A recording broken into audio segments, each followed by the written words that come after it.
Hear me well when I tell you that white supremacists coined the term South Africa belongs to all who live in it. In 1955, by Lokelako documenting Barenki Freedom Charter. What did our fathers do? They signed. Did they know what they were signing? South Africa belongs to all who live in it. These people were declaring ownership of our country.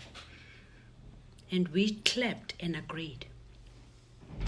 They used the Freedom Charter as their title deed to own our country. And we signed on it. Then they extended it to the hailed Constitution. Check the preamble. It says South Africa belongs to all who live in it.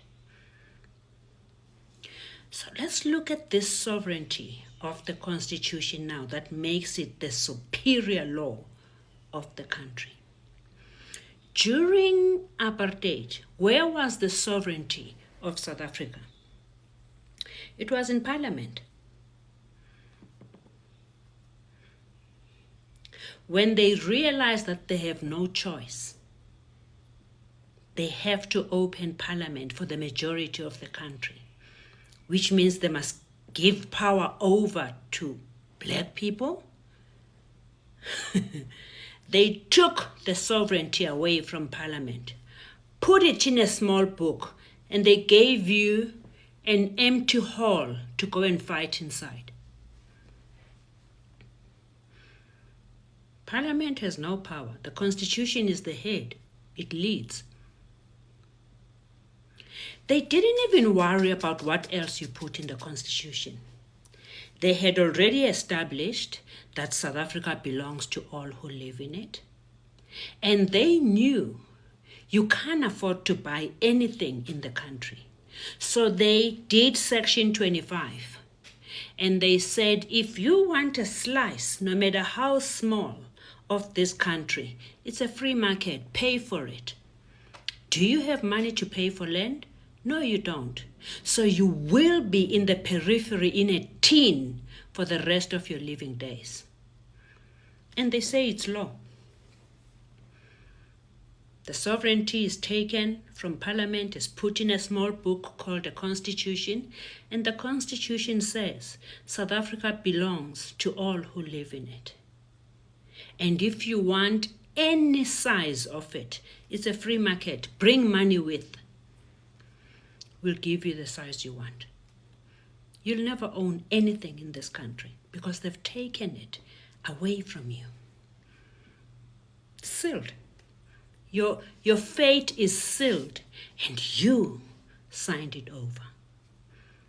Now, this university we are starting is trying to restore our dignity. You won't change the law. Even looking that way is wasting your time. We need to start afresh. Remember, the secret of change is not fighting the old, it's building the new. So we are building a completely new process by starting our university. I want to take you back to, I think, Educational Program 7, where I defined what a university is. And I'm not talking about the fancy language that happens now, where university is what UCT and Wits and Stellenbosch are. Not talking about that. I'm talking about etymology, the original language and the original meaning. I told you what university means. It comes from a Latin word, universitas. And I told you the original meaning means the whole. It goes on. It says a body of people united as one. It goes further and it says, it emphasizes a united community of people who appear as one. That's what our university is about. It is putting together what Otto von Bismarck undid in 1884 when he broke down our continent and sold it to all the Europeans to take what they want.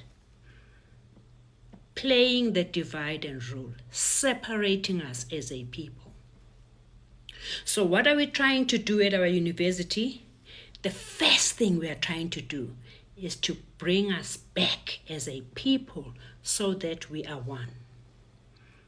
Now, there's a mistake we make in South Africa. We think South Africa is in space or Europe or something. You hear people say, these people from Africa. Where are you? If these people are from Africa, where are you from? Because where we are is Africa. These people are you. Do you know what white supremacy understands today? White supremacy understands that the African continent is rebuilding and coming back together. And they divert your attention because they don't want you to be part of that integration. They are diverting attention away from our real enemy, white supremacy. They manufacture anti-immigrant hysteria where we have to march against our own. If we want to march, why don't we march against all the European illegal immigrants, the Chinese illegal immigrants, the American illegal immigrants? Why are we marching only against our own?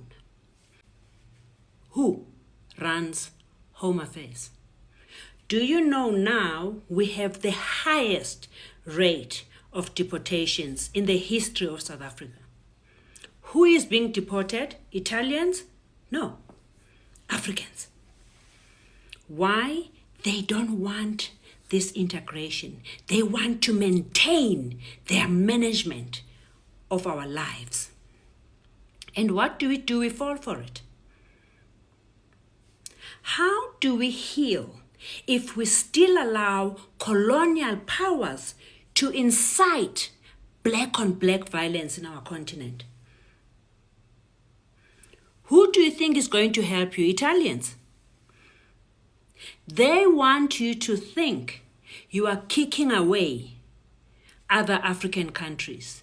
But what you are really doing, you are kicking out South Africa from the rest of the continent. Don't forget, we are the southernmost part of the continent. The continent will come together and they'll say, these people who are allowed to be run by white supremacists, cut them out. They'll cut the map. And South Africa will belong to white people. America and Israel, I told you, are very busy working on that strategy, working with white parties here to bring back white power. You are helping them. They say kick out black people. You are fighting yourself and kicking away your own people. Why don't you kick Europeans out? Why don't you kick the real colonialists that are still running our country? Do you know South Africa is the only country in the continent where colonizers never left? South Africa is the only country in the continent where colonizers are still running the country. They never left. And they control what we have to do. They incite black-on-black violence. And we are not thinking. I'm begging you to sit on your own. Don't listen to anybody. Sit on your own and look inside you and ask yourself, what are you doing when you kick your fellow black people out of South Africa? Think. My family, please trust me when I tell you that South Africa will never be whole on its own. We are a very small part of the continent. We need our African brothers and sisters to be whole.